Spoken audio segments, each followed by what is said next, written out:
choix de vie, il est né quand j'avais 8 ans. Et à partir d'un film, Procès au Vatican, on peut dire que c'est d'actualité, alors que nous étions en 1953. Et à partir de ce film, je voulais être carmélite. Parce que ce film en question, il parlait de la vie, de la biographie de la petite Thérèse. Et elle a vraiment marqué ma vie, ça a duré vraiment des années, jusqu'au moment où il fallait me décider. Mais les signes de l'Esprit Saint, ils déjouent souvent nos plans. Et à 13 ans, alors que nous avions des sœurs de Sainte-Ursule à l'école, à 13 ans, j'ai changé d'espace, si je peux dire, parce que nous étions une petite école et dans cette école, il fallait remanier les classes dans les régions. Et bien sûr, les sœurs ont dû quitter le village. Alors, moi, je me suis dit, eh bien, puisqu'il n'y a pas assez de sœurs à Sainte-Ursule, j'irai à Sainte-Ursule. Je suis devenue sœur de Sainte-Ursule et pour justement entrer dans cette vie éducative avec les années, je me rends compte combien c'est né vraiment déjà à cette époque par les événements et je sens que je suis vraiment éducatrice de l'être humain, vraiment, depuis toujours. Voilà,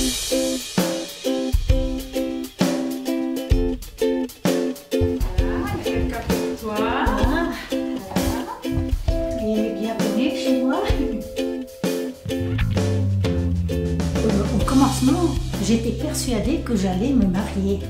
Je sors d'une famille qui était très unie. J'ai dit, moi aussi, je veux me marier, avoir beaucoup d'enfants. Et même, je priais pour celui qui serait un jour mon mari. Mais en relisant ma vie aujourd'hui, je me rends compte que ma vocation, elle est née de rencontres que j'ai eues avec des gens au tournant de ma vie, des chrétiens vraiment attachés à Jésus-Christ et qui m'émerveillaient et qui m'aidaient. Alors, tout au long de ma vie, je me suis rendu compte, j'ai rencontré de ces personnes qui ont influencé ma décision finale. Je vous donnerai qu'un exemple. Vous vous souvenez, non peut-être pas vous, vous n'aviez pas l'âge, de l'hiver 54 avec l'abbé Pierre. Dans ce temps-là, je faisais partie d'un groupe, l'Entraide par les jeunes, à Mulhouse, où on travaillait beaucoup pour les gens qui étaient seuls, qui n'avaient pas de quoi se loger. Et l'abbé Pierre est venu faire une conférence, il est venu nous voir, nous les jeunes, et on lui a dit, on veut venir avec vous à Paris pour s'occuper de ceux qui n'ont pas de logement. Et l'abbé Pierre, il ne nous a pas dit non, il nous a dit d'accord, mais à une condition, c'est que pendant 1 an, vous alliez voir chaque semaine la petite vieille qui est au grenier et qui n'a personne qui la visite. On a trouvé ça très facile. Quand l'abbé Pierre est parti, on a commencé. Puis je me suis rendu compte, la petite vieille, chaque semaine, elle me racontait la même chose. Et encore, et encore. Et c'est comme ça que j'ai découvert que l'amour de l'abbé Pierre, c'était pas me faire plaisir en allant voir la petite vieille, mais de l'aimer comme elle était. Et d'aller pour elle et pas pour moi. Et ça m'a beaucoup marqué. Et ensuite, d'autres expériences. Et quand j'ai entendu l'appel du Seigneur, ça a été comme s'il me disait, tu vois, cet amour que tu as découvert pour les autres, veux-tu le faire avec moi? Et ça a été vraiment comme un appel dans mon cœur. Et j'avais déjà travaillé, j'ai dit, d'accord, je viens. Et je voudrais un amour sans limite. Un amour sans limite, et c'est que toi, Seigneur, qui peux m'apprendre à aimer de mieux en mieux. Et c'est comme ça que je suis rentrée chez les sœurs de Sainte-Ursule que je connaissais, que je trouvais très libres, avec qui on pouvait parler de tout, et qui savaient rire, et en même temps nous écouter. Et je suis rentrée chez les sœurs de Sainte-Ursule. et je n'en sortirai pas.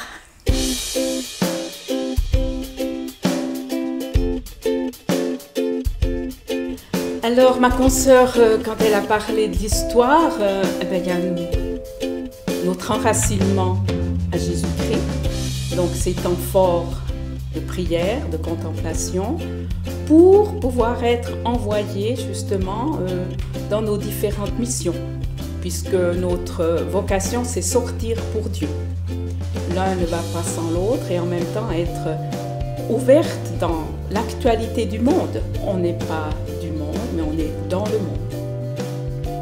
Sensibiliser les personnes qu'il y a toujours un appel, il y a des appelés, il manque peut-être des appelants, et notre rôle, c'est peut-être justement de signifier qu'aujourd'hui encore, la vie peut être donnée dans cette choix de vie et que c'est la plénitude. En tout cas, moi, c'est ce que je vis depuis 50 ans.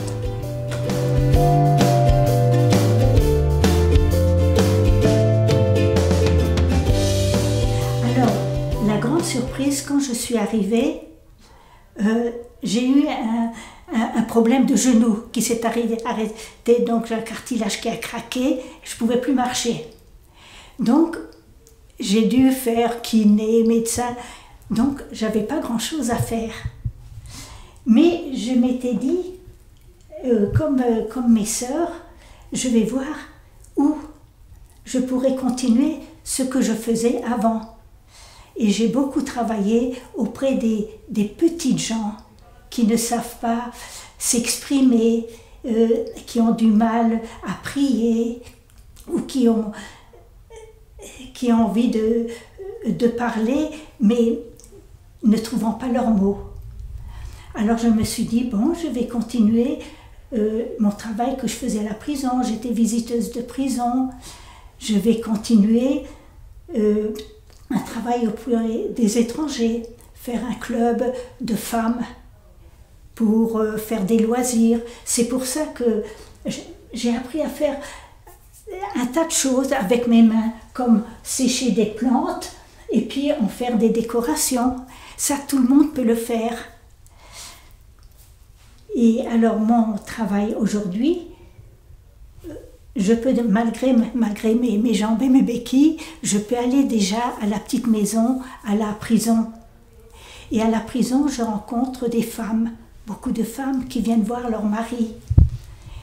Rien que de les écouter, d'apporter des jouets aux enfants qui sont là en attendant d'aller voir papa, de dessiner avec eux quelque chose de beau pour papa à la prison. Et je crois que c'est très important d'encourager ces femmes qui reviennent et qui ont lourd à porter et d'écouter ce qu'elles vous disent. Alors, je ne sais pas ce que je vais faire quand je pourrai de nouveau bien marcher, mais c'est sûrement en contact avec des gens très simples. J'avais à Tours et à Bourges une équipe de dames qui disent « Vous savez, moi je vais à la messe, mais je ne sais pas prier, je sais seulement des paroles. » Alors, avec elles, on a commencé à prendre l'évangile en disant « Est-ce que ce passage, ça ne te dit pas quelque chose de ta vie aussi ?»